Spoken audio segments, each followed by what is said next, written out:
En attendant, tiens, qui va s'occuper de la litière du chat pendant nos vacances? Peut-être notre veto, grâce aux objets connectés pour nos amis à quatre pattes, à commencer par l'ami O'Malley. Encore faut-il qu'il y ait une puce au départ, c'est ça?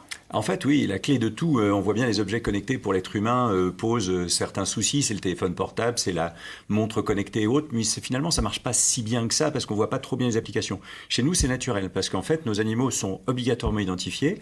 Une puce électronique, c'est un tout petit grain de riz en fait qu'on implante sous la peau, qui est un objet totalement passif et qu'on va en fait pouvoir identifier grâce à un petit scanner comme ça. On appuie sur le bouton, on va passer le petit scanner et ça va faire bip et ça va afficher un numéro avec 15 chiffres. Donc ça, c'est le côté identification. Derrière ça, eh bien, un appareil comme cette petite gamelle va pouvoir faire exactement la même chose.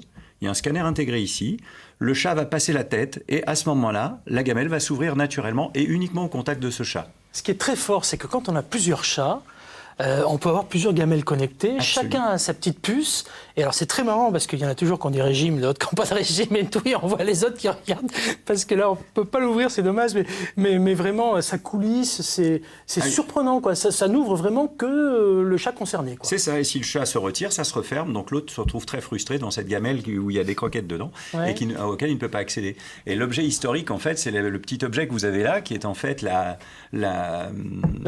chatière connectée. Oui, ça a été le premier objet connecté, en fait, et qui permet de programmer une trentaine de chats avec des heures d'ouverture dans les formats les plus... Ça, c'est excellentissime, ça. Hein. Ça, c'est tout à fait bien. C'est vrai qu'il y a plein de gens, je suis sûr, qui ne savent même pas que ça existe. Eh ben, c'est bien dommage, parce que c'est très pratique. Alors, au départ, la vraie application, ça évite que le O'Malley, qui n'est pas celui-ci, mais le chat, en fait, qui traîne dans le voisinage, rentre imprudemment dans la chatière qui était complètement libre pour le chat de la maison, et vienne manger la gamelle du chat de la maison. Et là, au jour d'aujourd'hui, ça permet effectivement de laisser O'Malley rentrer éventuellement, mais pas de ressortir à partir de 23h pour éviter qu'il se fasse scratcher par une voiture, par exemple. Ça, c'est pour les chats, mais on imagine la même chose pour les chiens? Alors, pour les chiens, on est un petit peu plus en retard. Pour le chat, c'est beaucoup plus... L'application pratique est beaucoup plus évidente. On est là sur ce qu'on va appeler des objets unilatéraux, c'est-à-dire c'est la puce électronique qui fait fonctionner la chatière, qui fait fonctionner la gamelle.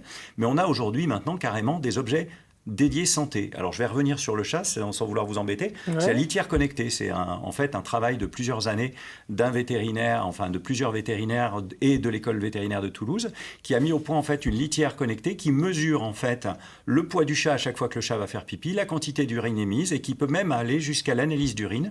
Tout ça arrive sur une petite application qui est sur le portable du propriétaire et qui, s'il y a un code d'alerte, va pouvoir envoyer directement le message à son veto pour dire « là, j'ai un petit problème, qu'est-ce que vous en pensez ?»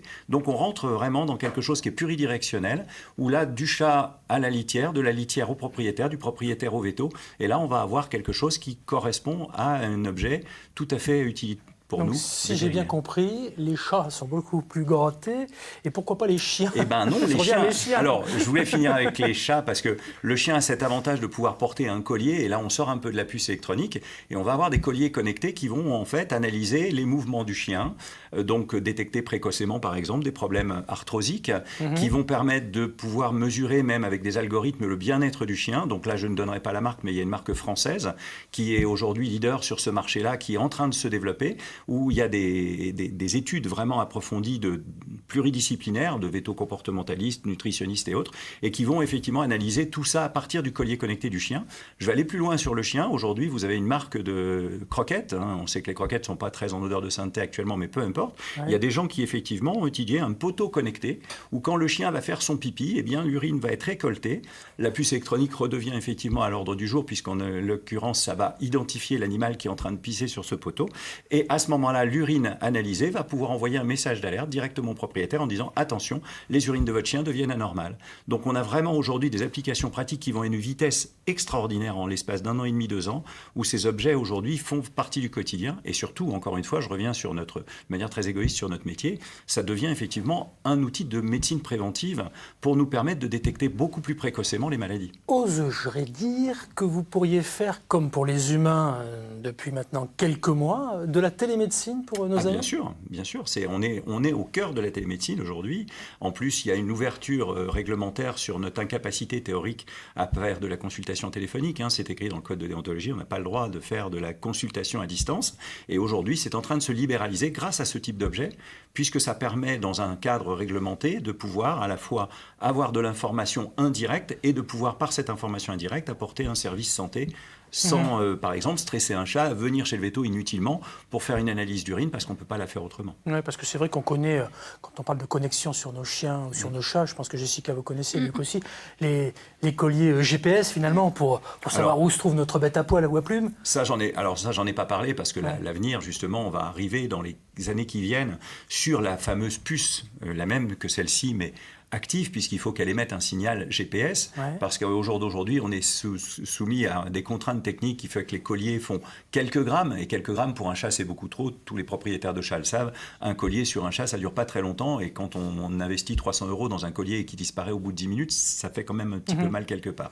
Donc, techniquement parlant, ceux qui en ont le plus besoin, c'est-à-dire nos amis les chats qui se baladent, au niveau des colliers connectés, ça pose un vrai souci. Et puis alors, rapidement, si vous avez peur, quand vous n'êtes pas là, que votre animal fasse des bêtises, ce qui arrive souvent malheureusement, n'est-ce pas? Il y a des petites caméras aussi qui peuvent surveiller, il y a des lanceurs de croquettes, des lanceurs de balles, il y a des trucs de fou. Il suffit d'aller faire un petit tour sur le net pour se rendre compte de choses extraordinaires. Voilà, c'est ça, j'étais resté sur des objets vraiment très dans l'utilité, voilà, et là effectivement il y a tout un tas d'objets ludiques extraordinaires. Ça devient totalement délirant. Ceci étant, la caméra, c'est pas complètement inutile, puisque nous, en tant que comportementalistes, on se retrouve soumis souvent, et même la consultation la plus fréquente de l'animal seul qui fait des bêtises, donc ce qu'on appelle une anxiété de séparation au sens très large du terme, on m'excusera pour la vulgarité du propos, parce que c'est un terme plus précis que ça. Mais l'idée, effectivement, c'est qu'avec une caméra, ça va pouvoir mesurer ce que fait l'animal pendant qu'on n'est pas là. Et ça va permettre d'être beaucoup plus adapté en termes de réaction. Et allez voir le film Comme des bêtes. Vous allez voir, le chat, par exemple, est extrêmement calme quand son patron est là. Dès qu'il est parti, il faut un gros bordel ou inversement, etc. Non, c'est franchement sympa. Ça se voit avec les enfants et c'est super. Allez voir Comme des bêtes, ça vous parlera un petit peu si on fait référence à tout ça. Bon, évidemment, rien ne remplace une véritable présence auprès de nos animaux. Mais ces objets connectés, utilisés à bon escient, peuvent quand même s'avérer une aide plutôt précieuse pour prendre soin de nos compagnons, Jean-Jacques. Ah, complètement, tout à fait. Donc, ça, c'est plutôt bien. Et puis surtout, en fait, ce développement du côté santé, médecine préventive est extrêmement passionnant à développer aujourd'hui.